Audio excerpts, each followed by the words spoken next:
Hello creeps, Anna here. The other day I was looking at my bookshelves and a few books kind of stood out to me, and I was thinking about the books that I've read over and over again, and I thought this might be an interesting video.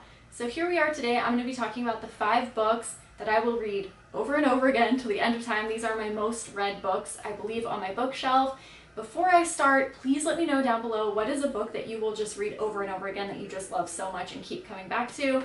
I think it'll be an interesting discussion, and you guys always leave me the best book recommendations. I swear I have the longest list because of you guys. So anyways, let's get started. If you guys have seen all or a lot of my book videos, then you'll have seen probably all of these books. I've talked about all of them, I'm sure, in the past, but I thought it would be nice to have them all in one place. So let's just get started. The first one is not going to surprise anybody. It is, of course, Stephen King's Pet Sematary. So this is my most loved book, certainly, and it finally broke in the move. Wah, wah, wah. But at my used bookstore, I happened to find the same exact cover, so I was very excited about that.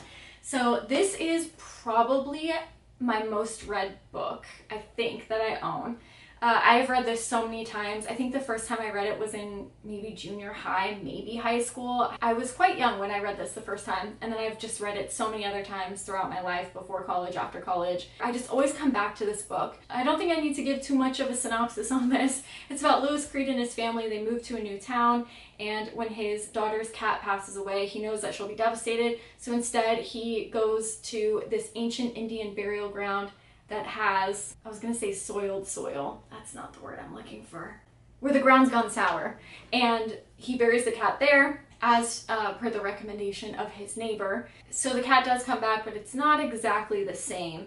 And so the story progresses from there. I mean, at its heart, it's a story about family and loss and grief and what you would do to get back the ones that you love. Like, it really is just such a beautiful, heartbreaking story. And it really did help me through the grieving process. I always recommend this book. This is definitely one of my absolute favorite books. Like I said, I think my most read book. I love this story. I think what makes it so compelling to me is I think Stephen King's most beautifully written, poetically written book. And then on the opposite side of that, it is very dark, very disturbing. There are a lot of gory scenes in there. You guys know I like that juxtaposition, and I think that this book really does do that well. I think that it has given me a different perspective on things each time that I've read it, which I guess will happen if you revisit a story every, few years, 5-10 years. You'll always read it a little bit differently, but I don't know, there's just something so special about this book, and I just keep coming back to it, and I think I will forever come back to it. I actually, now that I'm talking about it, really have a hankering to read this one again, so I might have to dive into this guy soon. The second book that I keep coming back to is actually not an older book like that Stephen King book. Let's see when this one was published, actually. This was published in 2011. I came across this book maybe 6-ish years ago. My brother actually introduced me to it, and it's called The Devil All the Time. This is by Donald Ray Pollock. This was actually made into a movie. I think it was or it is on Netflix, but I've always preferred the book. The movie was fun, don't get me wrong, but this book is just, it's something else. There's not a lot of books that I've read in the past decade that I have to keep coming back to, and I've read this book so many times just in the past handful of years because it is that good. And if you guys have seen the movie, it's a good movie, don't get me wrong, but the book is so much more, I don't even want to say horror because I don't even think that's the right word. It's just so much more gruesome and gritty and heartbreaking than the film is. I don't even really know how to describe it. It's basically about just a horrible town. You just feel so deeply for these people. They live horrible lives, all of them, like the entire town. And in fact, I think it takes place over 2 towns. And everyone just screws each other over, and no one's reliable, and everyone's just super sketchy. And the story follows a variety of different people, but they do intertwine at points, and you do see, different characters coming together and things like that. But it really does get pretty gruesome in this book, but it is so well written. It is the only Donald Ray Pollock book I've read, but now that I say that out loud, I think I'm gonna have to go to either Amazon or stop at Barnes & Noble and pick up another one. I don't know how I haven't grabbed another one of his stories, because I guarantee they're just as fantastic as this one. I mean, this book is right up my alley. It just really shows like the horrible side of all of these people. Highly recommend. I did actually a book versus movie comparison on this, so I will absolutely leave that link down below if you guys are interested in hearing the differences and similarities. But wow, this book is fantastic, extremely well written, and brutal. Brutal is a good word to describe this one. So that's one that I definitely come back and visit pretty often as well. This one I don't think is going to be a surprise to anyone. It is Slaughterhouse-Five by Kurt Vonnegut. I talk about this any chance I get. I love Kurt Vonnegut so much. I love this book so much. Man, what a fantastic novel this is. It's an anti-war book that doesn't really talk about war. In past videos, I've compared it to like a Quentin Tarantino type film, but hear me out, because I know that that probably is going to sound weird, especially if you've read this. You're going to be like, how? You know how Reservoir Dogs is about a heist, but you don't actually see the heist? But the film takes place around the heist, and it's about the heist, but you never actually see the heist. It's kind of like that. So it is an anti-war book, but you rarely see any war. I mean, I think there's like a little comments of being held captive, bits about the bombing in Dresden and things like that. But mainly it's told through the perspective of an ophthalmologist who's being visited by aliens. And I know that sounds nuts, but I swear if you read the story, it all makes sense. This was one of the first books that I read as an adult that just blew me away, because it's told in such a strange, weird way. The timeline's wild. I mean, Kurt Vonnegut books in general are just insane. And he has such a crazy way of bending the rules of literature. I mean, you really have to know what you're doing in order to make something like this successful. I read this book and it completely changed the way in how I view literature, how I write myself, how I read. I mean, this book really, really had a significant impact on me. And I always come back to it and read through it because it's just so interesting, and it's one of those books that I feel like I pick up on different things each time I read it. What a great novel this is. This book I will read forever and ever until the end of time. Next up here, this one too has had a significant impact on my life. So this is Charlotte Bronte's Jane Eyre. I know that I've talked about this book before. It's just a great book. So it's kind of like a coming of age story about Jane Eyre. You know, you start when she's quite young, and then you see her progress and go to work and become, you know, a woman. It has elements of romance in it, elements of like action, adventure kind of stuff.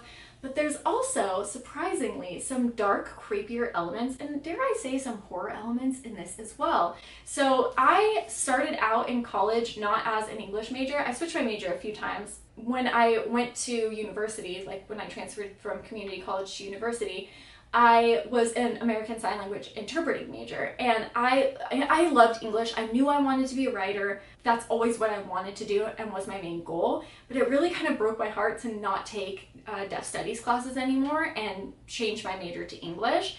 Whatever, a bunch of stuff happened. I ended up doing it, and this was the first full-length novel that I read as an English major.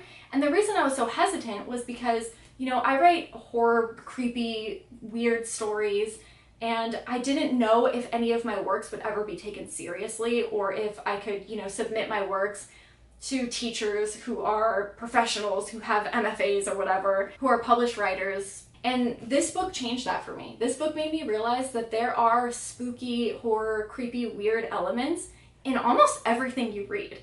And even a classic book like Jane Eyre. So this book, I read it in college and I was like, oh, I'm in the right place. And it made me really just have a desire to talk about horror, to spend my whole life proving that horror is not just blood and guts, that there's so much more to it. And I think even a book like Jane Eyre proves that. Obviously, it's not a horror book by any means. It is largely like a romance and coming of age story, but there are definitely some creepy, dark elements in here that I was so surprised when I read this for the first time. I read it for the first time in college. I'd never read it before then, but it is just so well written. It is such a beautiful story at its core, and yeah, it really made me just feel like I was in the right place. So this book will forever, ever, ever hold a special place in my heart. I will always come back and revisit it. I will always try to make everybody I know read it.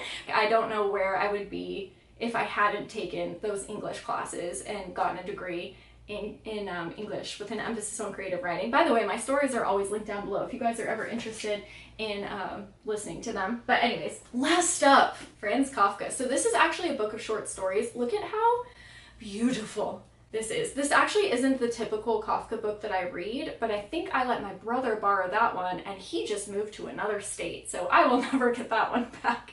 But anyways, Franz Kafka is just one of those writers that keeps drawing me back in.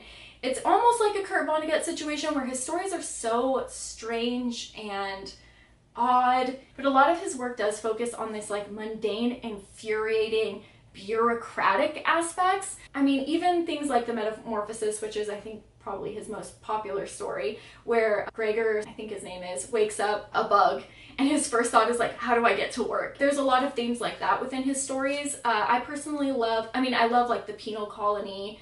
I really love A Hunger Artist. I think that's probably my favorite story. I feel like with Franz Kafka, you get to know who he is as a person from reading his work. Oftentimes authors use their own personal experience, but I feel like there's a lot of metaphor used to show how he really feels about life, and I just keep coming back to this. I'm always intrigued to learn more about Franz Kafka. In fact, I recently bought a biography of Franz Kafka, so if you guys want me to read that and do kind of like a video on him, I would absolutely love to do that because I really do love him as a writer. I think that this is also one of those books where you come back to and you always get a little bit more each time. Yeah, his work is interesting to analyze because it's so odd. I think you could just spend so many times reading through a story and finding even more clues and textual evidence to support your claims and things like that. So I love him as a writer. I really like his short stories. I think that they're intriguing, and I always recommend Franz Kafka to anybody who wants something